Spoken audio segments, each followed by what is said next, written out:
여러분 혹시 작년의 부활절이 언젠지 기억을 못하시죠?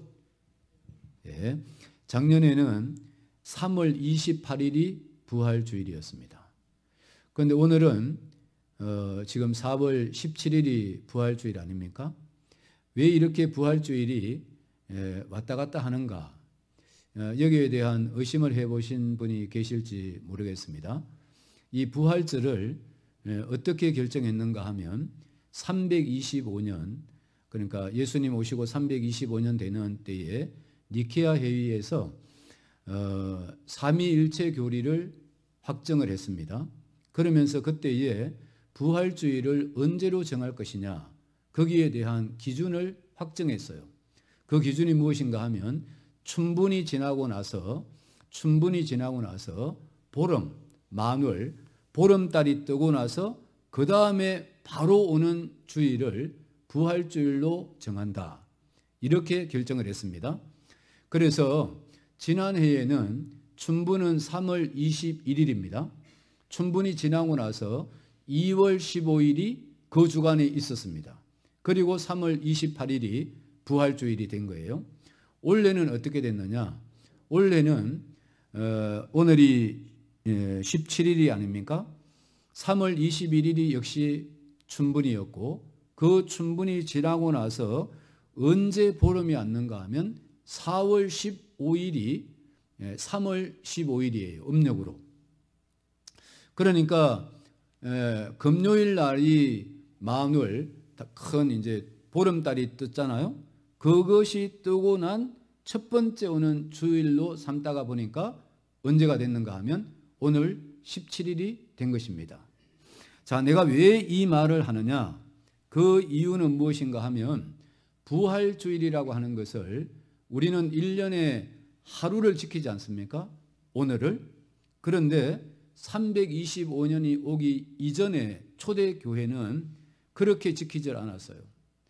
어떻게 지켰는가 하면 원래는 안식일을 지켰는데 안식일 다음 날 주일날에 예수님께서 부활하셨습니다. 죽음에서 부활하셨어요. 그래서 그 부활하신 날을 기념하기 위해서 모인 것이 뭔가 하면 주일이에요. 주일. 그래서 이 주일이라고 하는 말을 해석을 하면 이 날은 나의 날, 우리의 날이 아니고 주님의 날이라는 겁니다.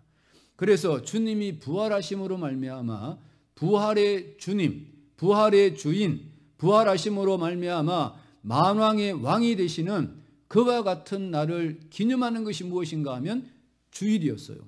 그래서 주일날마다 모일 때 그 초대교회 성도들은 어떤 화답을 했는가 하면 이런 화답을 했습니다. 제가 이제 인도자라면 제가 이렇게 이야기를 합니다. 예수님은 부활하셨습니다. 이렇게 이야기를 하면 모든 회중들은 한 목소리로 예수님은 정말 부활하셨습니다. 이렇게 화답을 했어요. 한번 해볼까요? 예수님은 부활하셨습니다. 예수님은 정말 부활하셨습니다. 믿습니까? 네. 저는 믿습니다. 그래서 이 부활하신 예수님을 기념하기 위해서 모였던 성도들의 모임, 그것이 뭐가 됐는가 하면 주의 날을 지키게 되는 그와 같은 역사의 변혁을 가져오게 된 것입니다.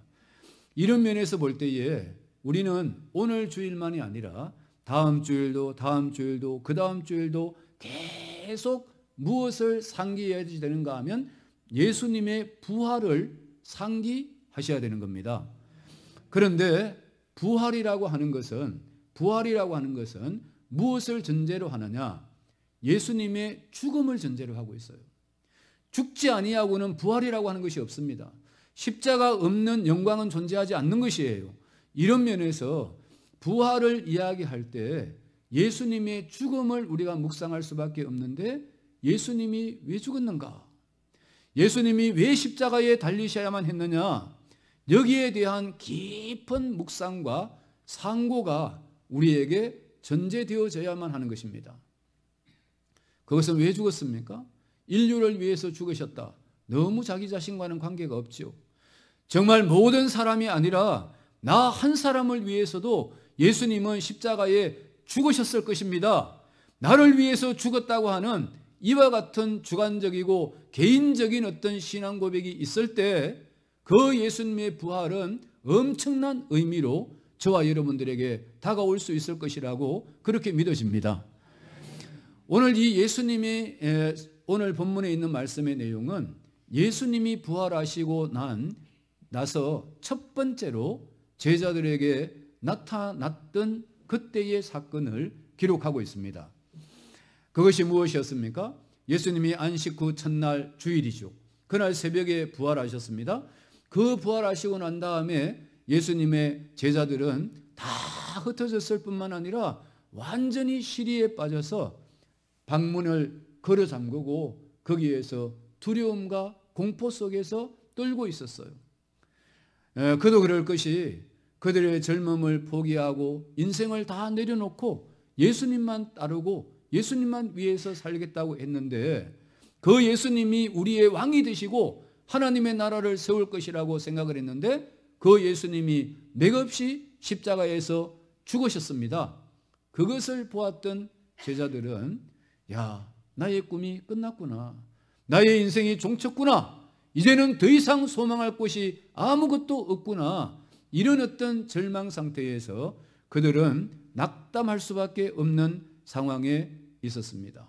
그런데 문을 꼭꼭 다 걸어 잠궜는데 예수님께서 거기에 찾아오셨습니다.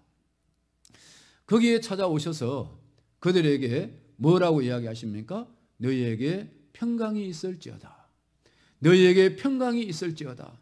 이 평강이 있어야 될 것이라고 축복하셨던 예수님의 가슴 속에 또는 아버지께서 나를 보내신 것처럼 나도 너희를 세상에 보낸다 라고 말씀하신 한마디, 그 다음에 한마디는 성령을 받으라 라고 하는 이 몇 말씀을 하셨는데 이 몇 마디 말씀 속에 무엇이 내포되어져 있는가 하면 부활하신 예수님께서 제자들을 향한 기대가 있었다는 거예요. 기대가 뭔지 아시죠? 우리 목사님은 성도들을 향한 기대와 소망과 소원과 바람이 있을 거예요. 뿐만 아니라 여러 성도님 여러분들은 목사님을 향한 기대가 있으시죠. 우리 목사님은 우리를 위해서 이렇게 해주시기를 기대하고 이렇게 잘해주심에도 불구하고 더 많은 기대를 갖고 목사님을 향한 여러분들의 열정을 내어 놓을 것입니다. 아버지 되시는 목사님은 저 대구에서 공부하고 있는 아들을 향한 기대가 있을 것이고 아드님은 엄마를 향한 기대가 있을 거예요. 이와 같이 예수님이 그 제자들에게 찾아오셔서 뭐 하셨는가 하면 기대를 가지고 그들에게 대화를 하셨다는 거예요. 이 대화 속에서 예수님이 기대하셨던 바가 도대체 무엇인가? 이 예수님이 기대하셨던 그 기대는 제자들만을 향해서 기대했던 것이 아니라 오늘 21세기를 살아가고 있는 저와 여러분, 오늘 이 자리에 모인 우리 제자교회 성도들에게도 동일하게 예수님은 기대하고 계시고 예수님은 여러분들의 무엇을 바람을 여러분들을 향한 예수님의 소망과 목적과 여러분들을 존재케 하는 의미를 예수님이 이 말씀 속에서 말씀하고 있다. 그렇게 저는 믿는 것이에요. 그래서 그 예수님의 기대가 무엇인지를 저와 여러분들이 알 때 비로소 우리는 예수님의 기대에 부응하는 예수님의 소원에 적합한 예수님의 목적을 성취해 드리는 진정한 의미에서 그리스도의 제자로서의 삶이 가능해질 수 있다. 그렇게 저는 보는 것입니다.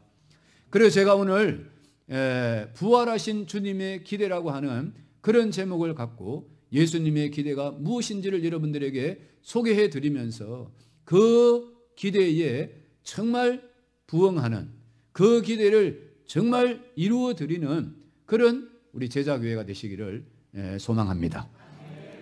자, 예수님이 무엇을 원하셨을까?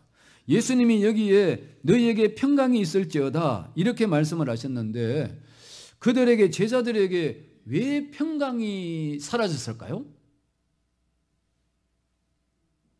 그들이 왜 기쁨을 잃어버렸습니까? 예수님이 죽음으로 끝났다고 생각한 것이에요. 예수님이 죽음으로 끝났다고 생각했을 때 그들에게는 소망이라고 하는 것이 존재하지 않았습니다. 다시 다른 말로 말씀을 바꾸어서 드리면 이들에게 절망이 찾아온 것은, 이들에게 낙담이 찾아온 것은 예수님께서 살아계실 때에 내가 십자가에 못 박혀 죽을 것이고 제3일 날에 부활할 것이다 라고 말씀을 여러 번 하셨는데도 불구하고 그 말씀을 뭐 하지 못했습니까? 믿지를 못했습니다. 믿지를 못했어요. 예수님의 부활을 믿지 못할 때 이들에게는 평강은 사라졌고 근심과 걱정과 염려와 두려움이 그들을 사로잡게 되었다는 거예요. 그래서 이 말씀 속에서 우리가 발견되는 예수님의 기대는 무엇이냐? 그것은 바로 너희가 나의 부활을 믿어라. 내가 부활했다는 사실을 믿어달라. 이것을 기대하셨던 것입니다. 여러분, 예수님이 부활했다는 사실을 믿을 때 제자들이 뭐 두려워할 이유가 있습니까? 그들이 왜 두려워했습니까? 유대 종교 지도자들을 두려워했고 로마 군병들을 두려워했습니다. 예수님이 죽음으로 끝났다고 생각할 때 그랬어요. 그러나 예수님이 죽음을 이기고 부활하셨다는 사실을 믿을 때 우리는 염려 걱정이 있을 필요가 없습니다. 없어요. 여기에서 한 걸음 더 나가서 예수님의 부활을 믿을 뿐만 아니라 예수님의 부활을 믿는 저와 여러분들도 부활할 수 있다는 사실을 믿어야 될 것을 예수님이 기대하셨던 거예요. 그래서 사도 바울은 고린도전서 15장에서 무엇을 이야기하는가 하면 예수님께서 부활의 첫 열매가 되셨다, 이렇게 말씀하세요. 여러분, 첫 열매가 뭔지 아세요? 첫 열매? 잘 모르실 수 있어요. 저는 이제 저희 아버지가 그 시골에서 그 과수원을 하셨습니다. 원래는 그냥 보통 밭이었는데 그 배 가수원과 사과 가수원을 했는데 배나무를 심었습니다.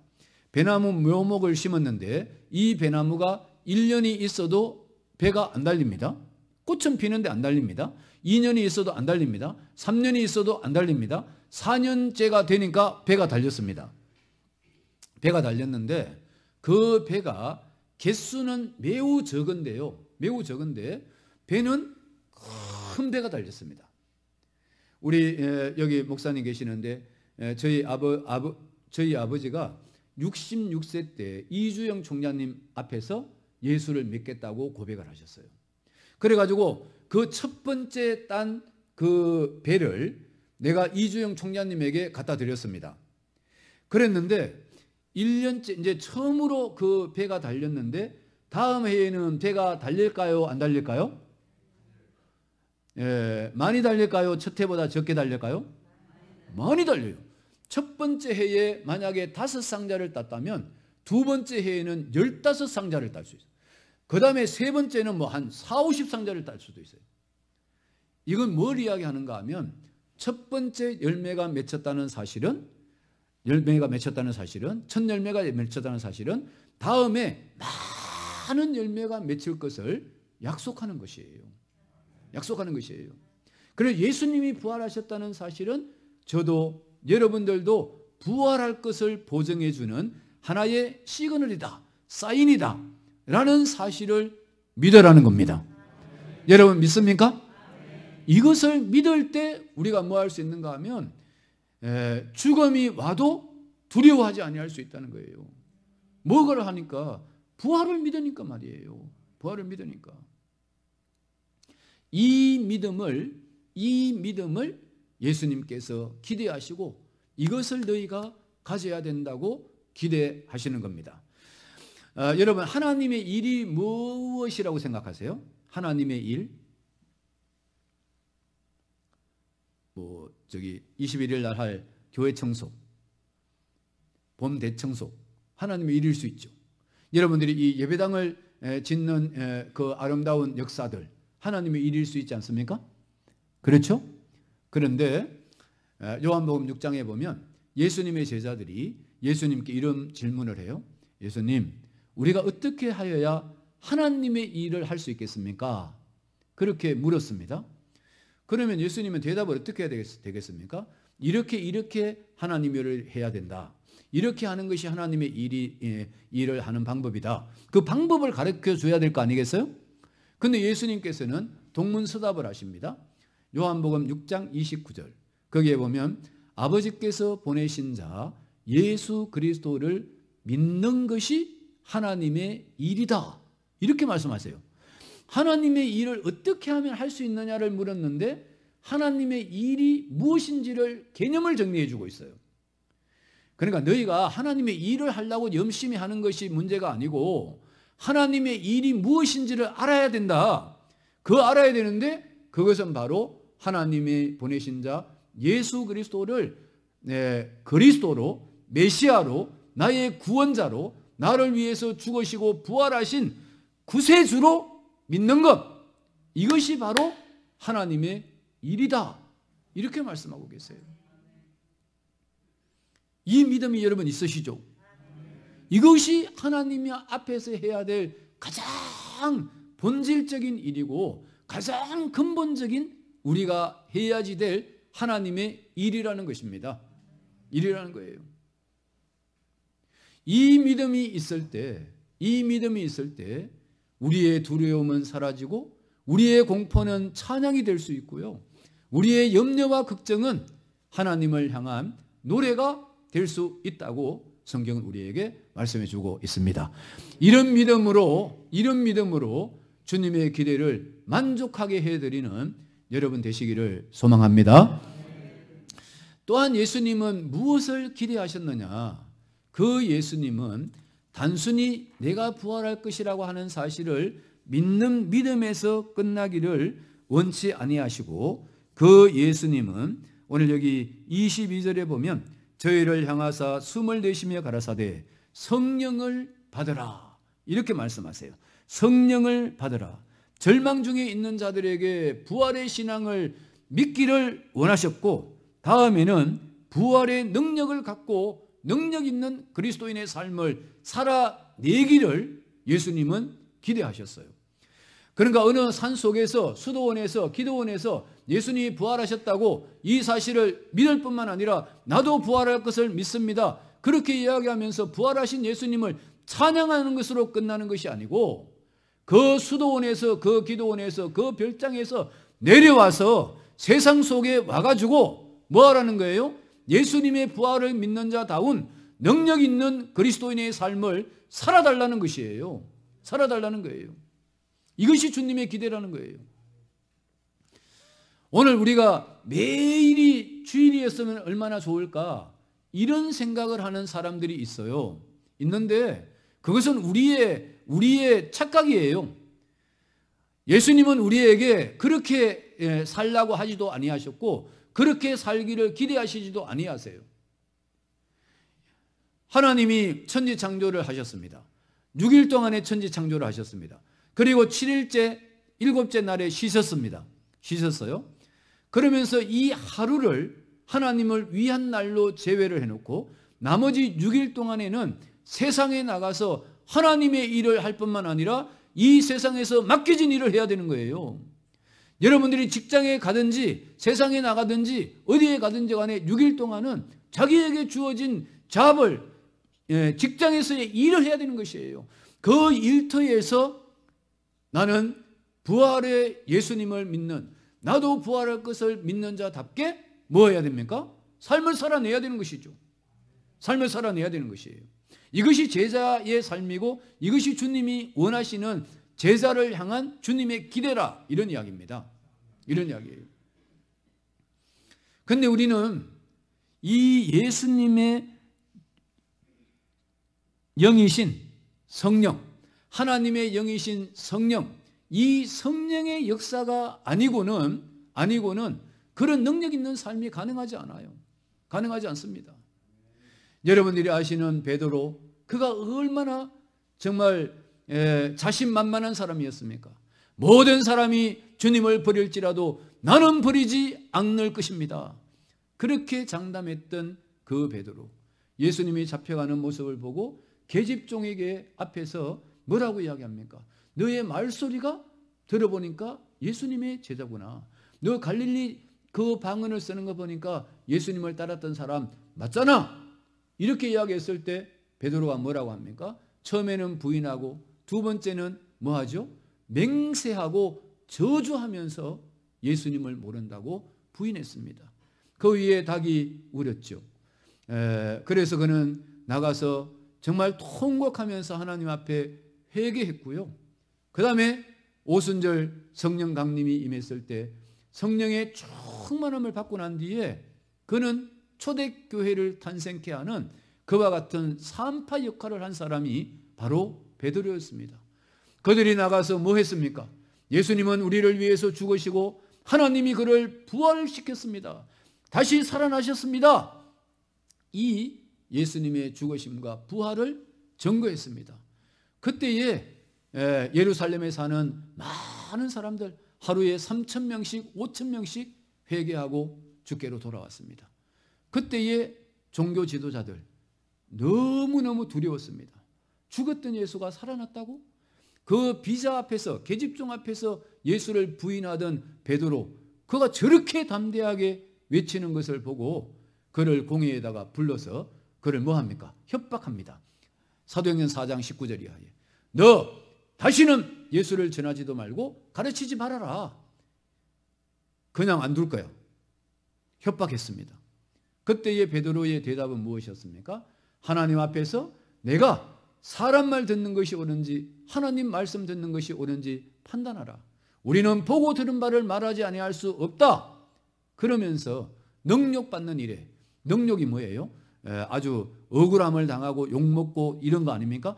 그 능욕받는 일에 합당한 자로 여기심을 오히려 기뻐하면서 공회 앞을 떠났고요. 사도행전 5장 맨 마지막 절에 가면 이렇게 말씀하세요.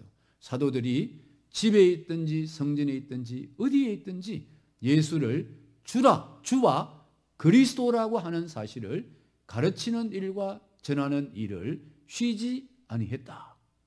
그렇게 나왔어요. 베드로가 어떻게 그렇게 담대해졌습니까? 베드로가 무슨 힘을 믿고 무슨 힘으로 그와 같이 장로들 앞에서 그들을 대항해서 하나님 앞에 서 있는 자로 그가 존재할 수 있었습니까? 그에게 대한 유일한 해답은 성령 충만 이외에는 다른 것으로는 설명이 가능하지 않습니다. 성령의 충만함을 받았을 때 그와 같은 삶이 가능해졌어요. 그런데 여기에 정말 재미있는 단어는요, 성령의 충만을 받으라고 하는 이 받으라라고 하는 말입니다. 이 받으라고 하는 말은 푸뉴마 하기온 이렇게 해서 푸뉴마 성령이라고 하는 말 앞에 관사가 없어서 인격적인 것보다는 은사적인 것을 말해요.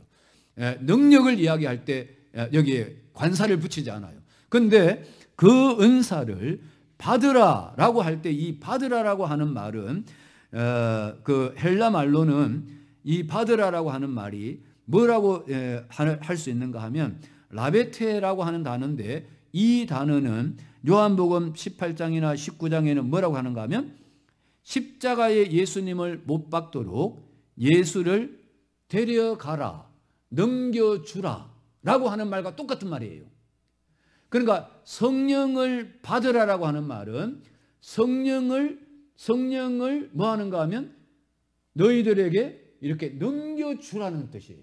그러니까 받으라라고 하는 명령형인데 이것이 능동 같은데 사실은 우리말로 번역을 하면 성령을 받으라가 아니라 성령을 받아줘라 이런 거예요. 그러니까 성령이 우리 권혁일 목사님에게 받아줘라 이러니까 성령이 목사님에게 이렇게 넘겨지라는 뜻입니다. 무슨 말이야? 이해가 되세요? 그러니까 내 의지에 의해서 내가 성령을 이렇게 쟁취한다든지 이렇게 하는 것이 아니고 그리스도의 어떤 능력에 의해서 나에게 성령의 능력이 은사가 이렇게 임하는 거예요. 성령 연사가 임하는 것이에요. 무슨 말인지 알겠어요? 그렇게 되어질 때에 뭐가 되는가 하면 능력 있는 그리스도인으로서의 삶이 가능하다. 그런 이야기입니다.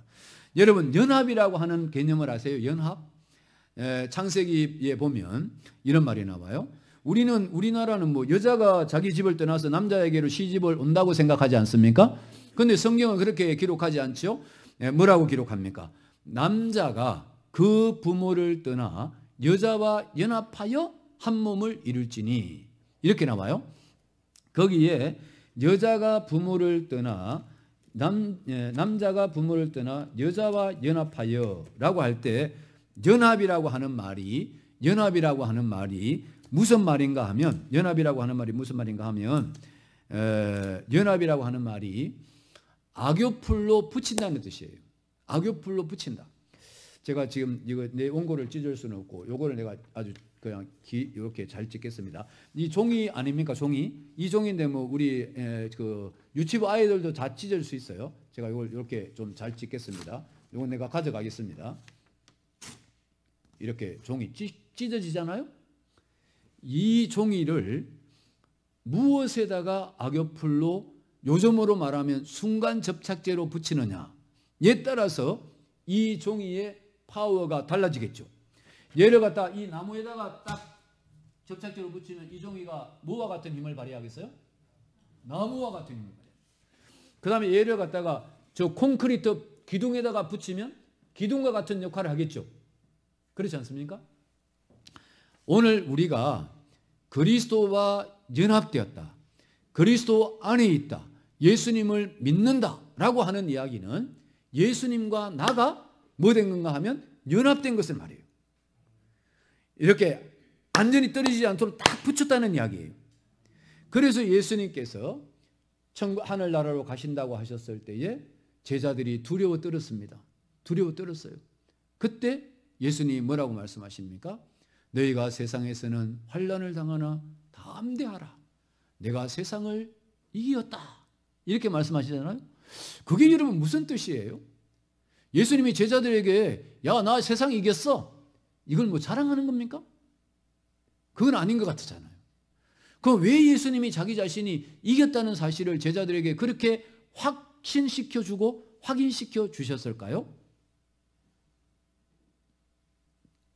내가 이긴 세상을, 너희가 세상에서 환난을 당하지만 내가 이긴 세상을 나와 연합된 너희들도 이길 수 있다라는 사실을 가르쳐 주는 거예요. 아시겠어요? 여러분, 세상이 두려우세요? 전 두려운 사람이 없어요. 정말 없습니다. 왜 사람을 두려워합니까? 하나님을 믿는 사람이 왜 사람을 두려워합니까? 전 두려워하지 않습니다. 우리 여기 목사님이 지나가시고 난 다음에 제가 얼마나 학생들을 괴롭혔는지 우리 칼빈 신학교 나온 학생들 괴롭혔는지 학생들이 소문에 오늘은 제발 김지호를 안 만났으면 좋겠다. 그렇게 했다고 이야기를 하더라고요. 근데 목사님들이요, 신학생들이 저를 이길 수 없었던 이유가 있어요. 내가 그 이야기는 아까 안 했는데 저는 매일같이 칼빈 예배당에서 새벽 기도를 하면서 무슨 기도를 드렸는지 아세요? 이런 기도를 드렸어요. 하나님, 내가 우리 학생들을 정말 미워서 미워하는 것이라면 내가 그들을 나무랄 수 있는 용기를 사라지게 해주시고, 저들을 사랑해서 내가 그들을 책망하고 그들을 꾸짖는 일이라면 나에게 용기를 백배하게 해주셔서 그들 이 일을 더 과감하게 해주세요. 이것을 내가 새벽마다 기도했거든요. 근데 저는 우리 학생들을 미워가지고 뭐라 그런 적은 한 번도 없어요. 미워하는 사람이 왜 미워할 이유가 뭐가 있습니까? 그들이 주를 위해서 나선 사람들인데. 무엇을 이야기하고 싶은가 하면 하나님 편에 서서 하나님이 나와 함께 하신다는 사실을 믿으면 어떤 누구도 두려워할 이유가 없습니다. 믿습니까? 여러분도 마찬가지예요. 여러분, 돈이 없으면 궁핍해지면 그 용기가 사라집니까? 저는 가난해도 용기가 사라지지 않았습니다. 저도 우리 여기 뭐 목사님 계시지만 저도 우리 칼빈 신학교 나왔습니다. 칼빈 신학교 다닐 때 저는 부모님이 안 믿어가지고요. 저는 북세일도 해보고요. 별의별 거 다 했습니다. 저 정릉에 가가지고요. 정원석들을 그 자연석 그것을 니아가에 싣고 그걸 옮겨주는 일을 하면서 하루에 일당 7,000원씩 받고 그 일도 해봤습니다. 그런데 저는 하나도 부끄럽지 않았습니다. 왜 부끄럽지 않았습니까? 예수님을 위해서 하는 거니까. 예수님을 위해서 하는 거니까. 예수님을 위해서 내가 고난을 당하는데 그게 뭐가 부끄럽습니까? 자랑이 되는 것이죠. 여러분, 이 예수님과 내가 연합되어져 있고 예수님이 나에게 주신 성령의 능력으로 내가 살아가고 있다는 사실에 대한 정말 확신이 있을 때 우리는 어떤 누구 앞에서도 무엇에도 두려워하지 아니하는 능력 있는 정말 역동하는 살아서 역사하는 그런 이 시대의 그리스도인으로 우리가 살아낼 수 있으리라고 저는 믿습니다. 그런 여러분들이 되시기를 바랍니다. 마지막 한 가지 더, 이것은 약간 앞으로 바꿔도 되고 이렇게도 되는데 거기에 아버지께서 나를 보내신 것처럼 나도 너희를 세상에 보낸다 그랬습니다. 오늘 우리에게 성령을 주셨습니다. 성령을 받아주라고 했잖아요. 성령을 주셨는데 그 성령을 주신 예수님께서 우리에게 또 다른 기대가 바람이 소원이 무엇인가? 그것은 바로 무엇인가 하면 아버지께서 나를 보내신 것처럼 나도 너희를 보낸다 그랬습니다. 여기에 하나님이 예수님을 이 땅에 보낸 것과 예수님이 우리를 세상에 보내는 것과는 단어를 다르게 사용했습니다. 앞에 예수님을 이 땅에 보낸다고 할 때는 아포스텔로라고 하는 권위를 부여해서 보내는 것이었어요.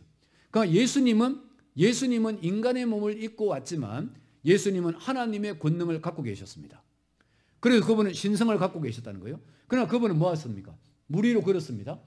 병든 자를 고쳤습니다. 죽은 자를 살려냈습니다. 눈먼 자를 뜨게 했습니다. 귀머거리의 귀를 열어줬습니다.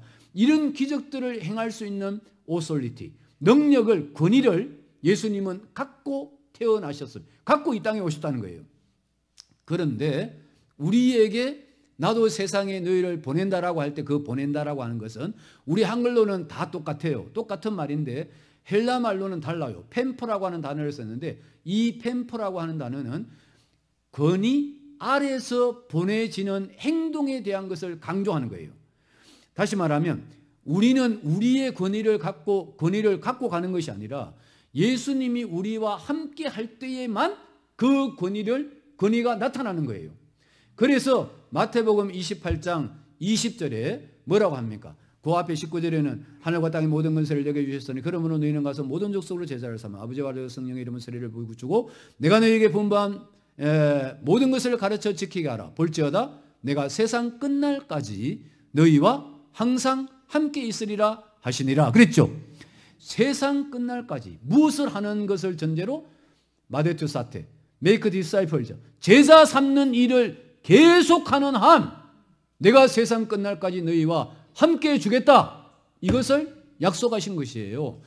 그래서 여기에 제자를 삼으라고 하는 말은 그것이 주동사인데 그것만이 명령형인데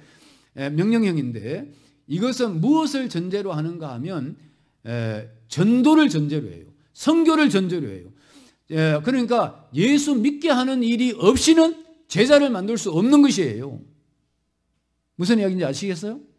그러니까 여기에서 성령을 주신 이유가 무엇이냐? 그것은 바로 부활의 정인이 되게 하기 위한 거예요. 부활의 정인.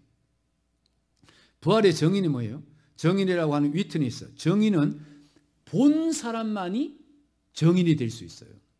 본 사람만이 정인이 될 수 있어요. 부활하신 예수님을 만나본 사람만이 예수님의 부활을 이야기할 수 있어요. 우리는 실제로 사도 바울처럼 부활하신 예수님을 만나지 못했을 수 있습니다. 그런데 우리는 무엇을 통해서 예수님의 부활을 만났느냐? 말씀을 통해서 만난 거예요. 여러분들이 고린도전서 15장에 보면 이렇게 말씀하시죠. 예수님은 성경대로 죽으시고 성경대로 살아나셨다. 이렇게 말하죠. 그 성경대로라는 것이 뭐예요? 예수님은 성경에 예언했던 대로 사셨고, 예언했던 대로 죽으셨고, 예언했던 대로 살아나신 거예요. 그래서 우리는 눈으로 안 보고 귀로 안 들었어도 성경을 통해서 예수님의 부활을 보았고, 예수님의 부활을 경험했고, 예수님의 부활을 귀로 들었기 때문에 뭐 할 수 있느냐? 예수님의 부활의 증인이 될 수 있습니다. 이것을 예수님이 뭐 하시느냐? 우리에게 기대하세요. 예수님이 기대하세요. 여러분들의 교회 이름은 제가 제일 좋아하는 이름입니다. 제자라고 하는 이름이죠. 제자라고 하는 이름이에요.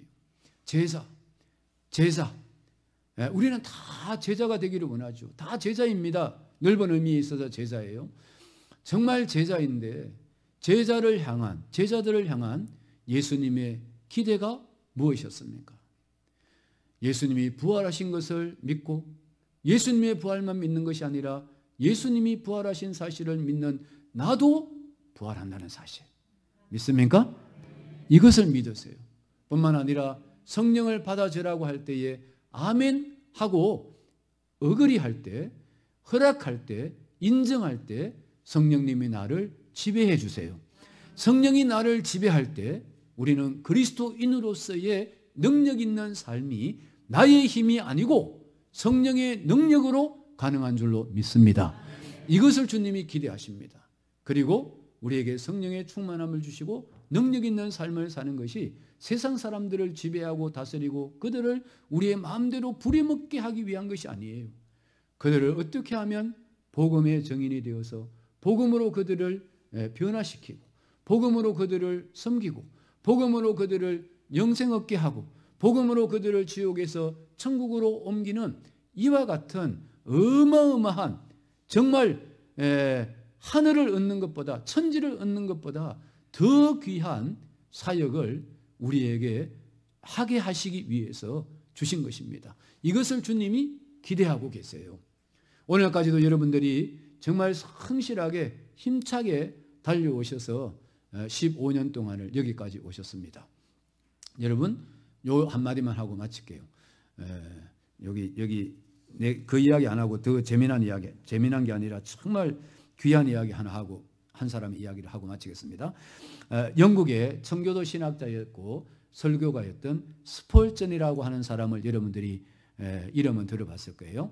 이 사람을 설교학자들은 뭐라고 이야기하는가 하면 설교의 왕이라고 하는 그런 별명을 붙여준 사람이 바로 이 스폴전입니다. 이분이 세 가지를 이야기했는데 이런 말을 해서 한번 들어보세요. 복음의 능력은 전도자의 웅변에 달려있지 않습니다. 만일 웅변에 있다면 전도는 사람이 믿게 하는 일이 될 것입니다. 여러분 전도는요 말을 잘 해가지고 설득해서 예수 믿게 하는 것이 아니에요. 그러면 사람이 말이 하는 것이죠.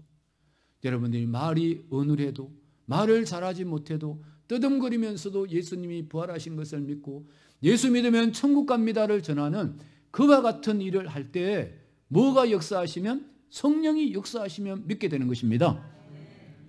그 다음에 이분이 이렇게 이야기해요. 복음의 능력은 설교자의 학식에 달려있지 않습니다.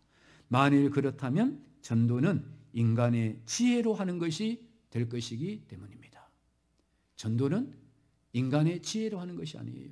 십자가의 미련한 방법을 통해서 전도하기를 원하셨던 것이 하나님의 방법이에요.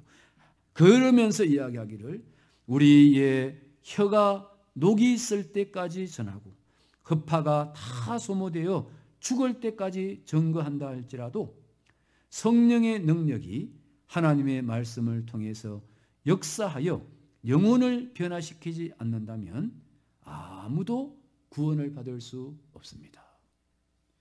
우리의 혀가 녹이 썰어서 없어지고 우리의 폐가 다 닳아서 죽음을 맞이할 만큼 그렇게 예수를 전한다 해도 성령께서 말씀을 통해서 역사하지 아니하시면 구원 얻을 수 없다.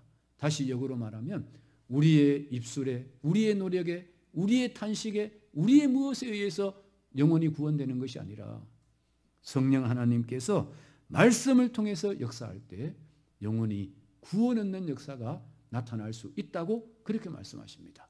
우리는 그 성령의 역사를 믿고 하나님의 말씀을 신뢰하고 우리의 작은 입술을 열어서 예수 그리스도를 증거하는 정말 주님의 기대에 부응하는 자들이 될 때 미련하고 둔하고 정말 볼품없는 저와 여러분들을 통해서도 하나님은 구원의 역사를 일으킬 줄로 믿습니다.